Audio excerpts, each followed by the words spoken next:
Salam Ustaz, Waalaikumsalam. Saya sedih bila tengok orang yang mengaku ahli sunnah tapi memaki hamun. Bahkan mendoakan yang buruk pada Ustaz. Saya sendiri takut dengan doa yang disebut tu. Saya doa pada Allah semoga Ustaz diberi kesabaran dan pahala di atas ujian. Soalan saya, bolehkah orang Islam mendoakan yang buruk sesama Islam? Baik. Terima kasih atas soalan. Yang pertama sekali, saya pun terkejut jugalah bila mendengar seorang ustaz, dia orang panggil ustaz budak. Saya pun tidaklah begitu mengenali dia, tetapi saya tengoklah video tu dan saya pun agak terkejut juga, begitu marahnya dia kepada saya dan juga Datuk Mufti Perlis. Saya pun tak tahu kenapa. Kalau betul pun apa yang kami lakukan dalam isu memberikan teguran kepada saudara Muhaizat, bagi saya itu adalah tanggungjawab kami apabila melihat ada perkara yang tidak kena yang disebutkan oleh saudara Muhaizat itu. Dan bukan hanya saya yang menegur, bahkan ramai lagi asatizah lain yang menegur perkara yang sama. Saya tak tahulah kalau teguran itu dianggap sebagai satu benda yang memusuhkan, yang menjadikan kita bermusuhan. Sedangkan teguran yang kami berikan itu bukanlah teguran yang bersifat nak ajak bergaduh, tetapi hanyalah untuk mencari kebaikan sesama kita sebagai orang Islam. Jadi kalau ada di mana-mana kesalahan yang kita lihat dilakukan dan ia telah disebarkan secara umum dan kita cuba untuk menegurnya, maka itu sebahagian daripada tanggungjawab Muslim. Ad-dinun nasihah, agama itu nasihat. Tapi kalau dah kata nasihat pun tak boleh nak bagi, sehingga kami didoakan dengan doa yang buruk, sehingga kalau tuan-tuan dengar video tu pun tuan-tuan tak sanggup nak kata ini tok guru ke bukan ni kan. Sebab apa? Sebab begitu kasar perkataan yang digunakan. Maka saya menyeru kepada diri saya dan juga kita semua yang mengikuti kuliah saya, kita janganlah melampau apabila berbeza. Jangan takabur apabila berhadapan dengan nasihat orang. Kerana takabur inilah yang menyebabkan iblis berada dalam murka Allah Subhanahu wa taala selama-lamanya. Orang yang beriman apabila mendengar nasihat yang diberikan kepadanya, kalau nasihat itu berbentuk, orang kata apa, nasihat yang benar, mengandungi kebaikan, orang yang beriman dia akan terima. Kerana sifat kita sentiasa mencari kebaikan. Adapun saya bila tengok video tu, mula-mula saya tak sanggup jugalah, tapi lama-lama saya tersenyum melihat gelagat manusia yang mendakwa diri mereka belajar tasawuf, selalu melazimi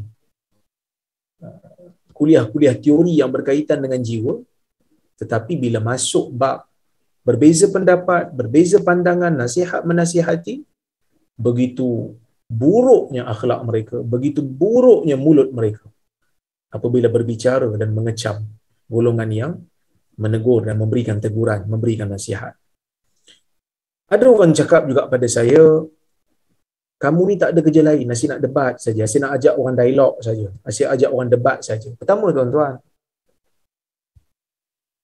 dalam isu ni saya tak ajak, dia yang sebut nama saya. Kan, dia sebut nama saya. Lepas tu video yang kedua dia kata, mu makan cili, mu terasa padahal. Siapa makan cili dia terasa padahal, itu disebut dalam video kedua. Masalah bukan siapa makan cili, siapa tak makan cili. Masalahnya awak telah menyebut nama saya dan awak telah menyebutkan tentang perbincangan. Kalau dijemput, yang itu yang saya faham, kalau dijemput semua sekali ulama dunia pun dia hadir. Nak sampai nak orang kata apa, nak bawa berapa butir kereta dengan ramai lagi nama Datuk Guru disebut. Jadi saya kata okey, kalau nak berbahas, kalau nak berbincang, kita buat terbuka dengan berdisiplin, dengan format yang persetujui, dengan tarikh yang ditetapkan. Kita buat elok-elok daripada kita mendoakan yang tak baik pada sahabat-sahabat kita, orang yang memberi teguran. Lebih baik kita bersemuka, kita bagi tahu di mana yang tak betul teguran kami kepada saudara Muhaizat tersebut. Kan? Bukan masalah bukan kami saja, ramai lagi tapi nama kami disebut. Itu yang kedua. Yang ketiganya tuan-tuan, memang ada dalam dalil para sahabat ada berdoa keburukan kepada orang Islam yang lain, tetapi orang yang jahat, orang yang zalim. Kan orang yang jahat dan orang yang zalim. Jadi kalau betul kami ni jahat dan zalim, tolong bagi tahu di mana yang jahat dan zalimnya. Dan dialog itulah tempat untuk berbahas. Tapi yang peliknya dalam video terbaru yang saya terima, dikatakan pula saya ni orang kata apa macam seolah-olah macam tak layak lah nak berbahas sebab saya tak pakai serban. Maka tak ikut sunnah. Saya pun heran, masa dia sebut nama saya dalam video pertama, masa dia sebut nama saya, dia tak tahu ke saya tak berserban? Dia tak nampak ke saya ni memang daripada masa dia kritik pun saya tak pakai serban? Itu yang pertama. Yang keduanya, serban tak serban ni benda sunat. Paling kuat pun bukan wajib, benda sunat. Bila masa pula benda sunat jadi penghalang untuk kita berbahas dan berdialog? Itu yang kedua. Yang ketiganya, cepat betul dia ni hilang ingatan. Dia yang ajak, lepas tu dia kata dia pula lupa. Jadi sebab itu saya kata saya okey je, tak ada masalah. Kalau nak berdialog, kita dialog. Pilih tarikh, pilih format, kita berdialog. Bukan apa, bukan dialog ni untuk menang. Dialog ni untuk mencari kebenaran. Kalau betul saya salah, saya boleh belajar daripada beliau.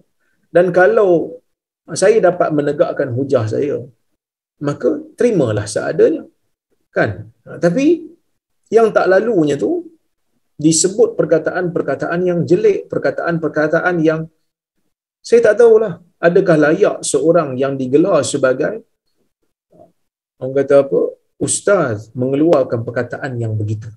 Dan yang menyedihkan lagi, bila disebut perkataan-perkataan yang kesat, perkataan-perkataan yang jahat, perkataan-perkataan yang kotor, disambut pula dengan laungan Allah, Allah, seolah-olah Allah meredai dan merestui perkataan-perkataan yang kotor dan jijik ini. Maka sebab itu tuan-tuan, benda ni adalah sesuatu benda yang orang kata apa? Yang menyedihkan. Yang menyedihkan, yang tak sepatutnya kita lakukan, yang sepatutnya kita sokong dan sebagainya.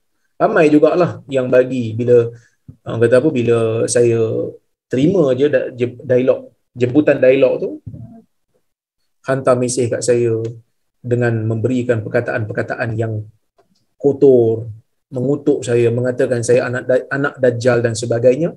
Saya sabar je, kerana kita ni dalam nak menegakkan kebenaran, kita tak perlu pun kepada makian. Tak perlu orang kata apa, mengutuk, tak perlu mencaci, tak perlu mencarut, kerana kebenaran tak perlukan benda tu. Kebenaran memerlukan kepada dalil, kebenaran memerlukan kepada kalam Allah dan Rasul.